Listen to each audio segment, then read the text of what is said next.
रौकाश school पहुंची तो आसपास नजरें दौड़ाते हुए धीरे चाल चलती हुई स्टाफ रूम के अंदर दाखिल हो गई, जहां उसे देखकर बाकी टीचर्स का हलक तक कड़वा हो गया। लो आ गई महारानी। रौकाश को देखकर महवश मुंह बिगाड़कर बोली। रौकाश सबकी नजरों को नजरअंदाज करते हुए पूरे एतिमाद से चादर उतारकर उसे तह करने लगी और अपने लॉकर में रख दी। बैग से दोपट्टा निकालकर सर पर ओढ़ते हुए उसे पन से सिक्योर किया तो टीचर्स इसका रंग रूप देखकर पहलू बदलने लगी। वो यहाँ 2 साल से टीचिंग कर रही थी। पहले कुछ महीने एक टीचर के तौर पर जॉब करती रही, लेकिन बाद में इसकी काबिलियत देखकर स्कूल के डायरेक्टर ने उसे वाइस प्रिंसिपल बना दिया था, क्योंकि वो एक काबिल और बाएतिमाद टीचर थी। सबसे बढ़कर रौकाश की कम्युनिकेशन स्किल्स बहुत अच्छी थीं। वालिदैन को मुतमईन करना इसके बाएं हाथ का खेल था, और चूंकि ये स्कूल शहर का जाना माना स्कूल था, इसलिए प्राइवेट स्कूल्स को अपना नाम बरकरार रखने के लिए वालिदैन को मुतमईन करना सबसे अहम काम होता है। टीचर्स की हायरिंग से लेकर उनकी ट्रेनिंग तक की तमाम जिम्मेदारियां रौकाश के सर पर थीं। वो अपने काम को पूरी ईमानदारी से करने वाली थी, लेकिन उन 2 सालों में स्कूल में इसकी कोई दोस्त नहीं बन पाई थी। शुरू के दिनों में जब वो एक टीचर थी तब महवश अली इसकी दोस्त बनी थी, क्योंकि दोनों ने एक साथ ही स्कूल ज्वाइन किया था। लेकिन जब रौकाश को वाइस प्रिंसिपल बनाया गया तो महवश हसद में मुब्तला होकर इससे नफरत करने लगी। लेकिन रौकाश को इससे कोई खास फर्क नहीं पड़ा था, क्योंकि वो एक जिंदा दिल लड़की थी जो अपने मकाम और मर्तबे से बखूबी वाकिफ थी। यही वजह थी कि लोगों के तनज़्वा और नफरत का इस पर उल्टा असर पड़ता था।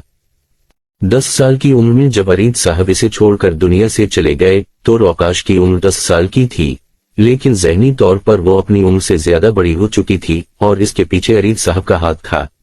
इन्होंने अपनी बेटी को वक्त से पहले मजबूत बनाने की पूरी कोशिश की थी ताकि उनके बाद वो अपने हक के लिए लड़ सके।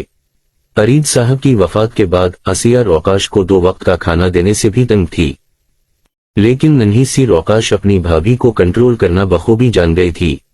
एक बार जब आसिया ने इसके आगे से खाना उठाना चाहा तो वो अपनी भाभी का हाथ चकर कर गिराई थी। भाभी है तो भाभी बन कर रही, मुझे ननद बनने पर मजबूर न करें। अगर आइंदा ये हरकत करने की कोशिश की तो मैं आपको धक्के देकर इस घर से निकाल बाहर करूंगी। 15 साला रौकाश की जबान से ये धमकी सुनकर आसिया बेगम की जबान तालों से चपक गई थी और 10 साला मासूम वरीशा खिलखिलाकर हंस पड़ी। वरीशा को हंसते देखकर रौकाश भी मुस्कुरा दी। आसिया बुरी तरह पहलू बदलते हुए रौकाश पर एक खूनखार नजर डालकर वहां से तुमतमाते हुए निकल गई, जबकि रौकाश गहरी सांस खारिज करते हुए अपनी भांजी की तरफ मुतवज्जह हुई जो अपनी मां की बेइज्जती पर खासी खुश नजर आ रही थी। मेरा बच्चा खुशी से इतना उछल क्यों रहा है? रौकाश ने वरीशा के सामने घुटनों के बल बैठते हुए लाड से पूछा तो वरीशा फिर खिलखिला कर रौकाश के गाल पर बोसा दे गई। फूफू, आप रोज अम्मा को ऐसे क्यों नहीं सुनाती? वरीशा ने गाल पर उंगली रखते हुए नाक चढ़ाकर मासूमियत से पूछा। रौकाश उसकी जबान से ऐसे को ऐसे सुनकर हंसने लगी। इसकी भांजी की जबान काफी साफ थी, लेकिन न जाने क्यों वो सीन को शीन बोलती थी। हर लफ्ज में जहां सीन होता था वो शीन कह देती थी, जैसे अभी वो ऐसे को ऐसे कहकर रौकाश का सारा स्ट्रेस दूर कर गई थी।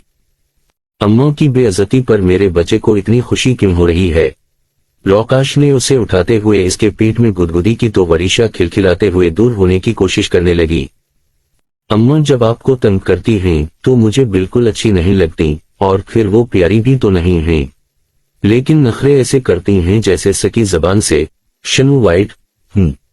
वरीशा ने मुंह बनाकर जवाब दिया तो रौकाश शनू वाइट का लफ्ज सुनकर अपनी मुस्कुराहट जब्त करते हुए मसनूई तौर पर उसे घूरने लगी।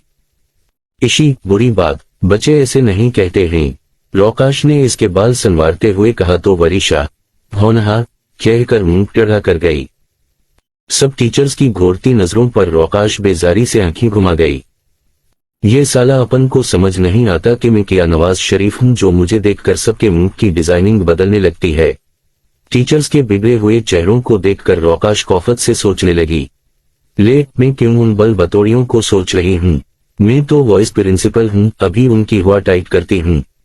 खुद को अपना ओहदा याद दिलाते हुए वो झूम कर उनकी तरफ मुड़ी तो वो सब अनजान बनने की एक्टिंग करते हुए अपने काम में मसरूफ नजर आने लगी।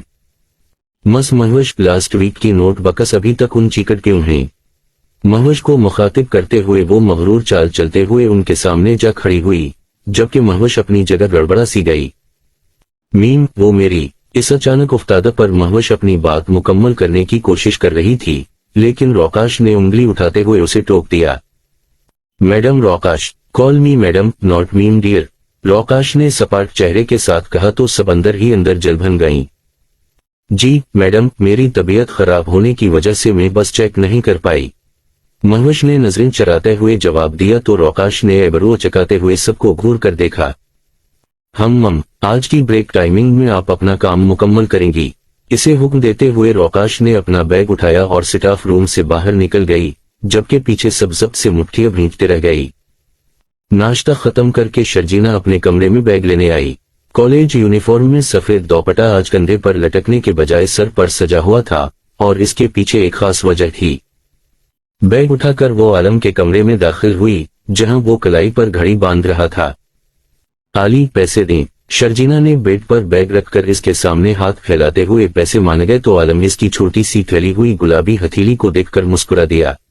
जेब से वॉल्ट निकाल कर आलम ने उसे 500 रुपए दिए तो शर्जीना का मुंह खुल गया। आपने मुझसे शादी इसलिए की थी कि आप मुझे तरसा तरसा के पैसे दें।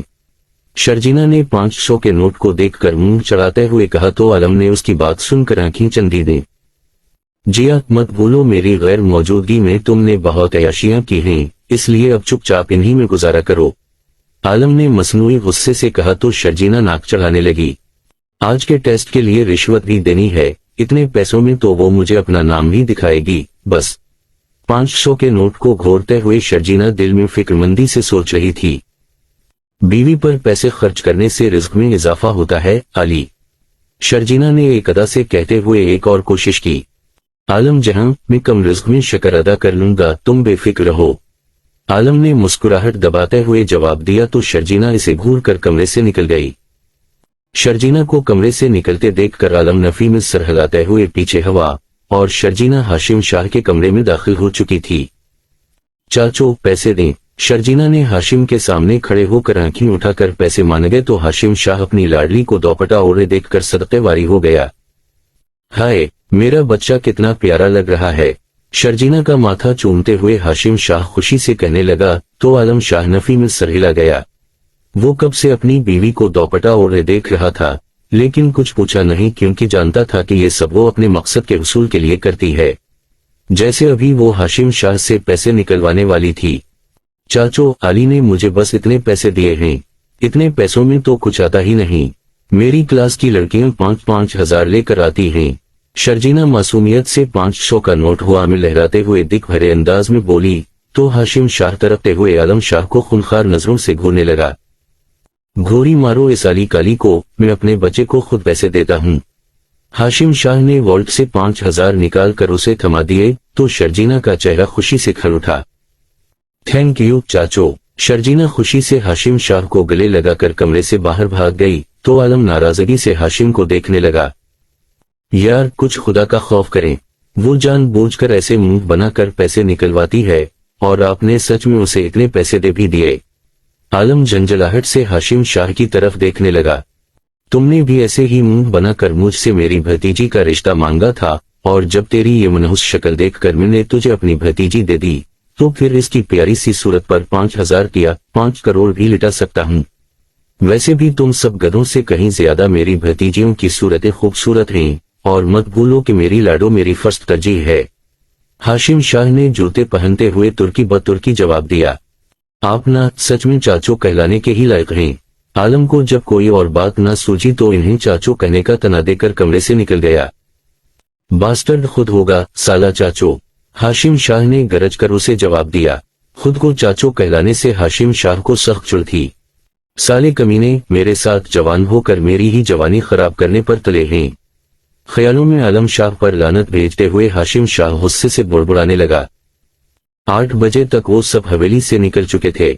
शर्जीना को कॉलेज ड्रॉप करके आलम शाह और हाशिम शाह अपनी अपनी गाड़ियों में दफ्तर चले गए, जबकि उनके साथ ही अरमान शाह और हाबील शाह की भी गाड़ियां थीं।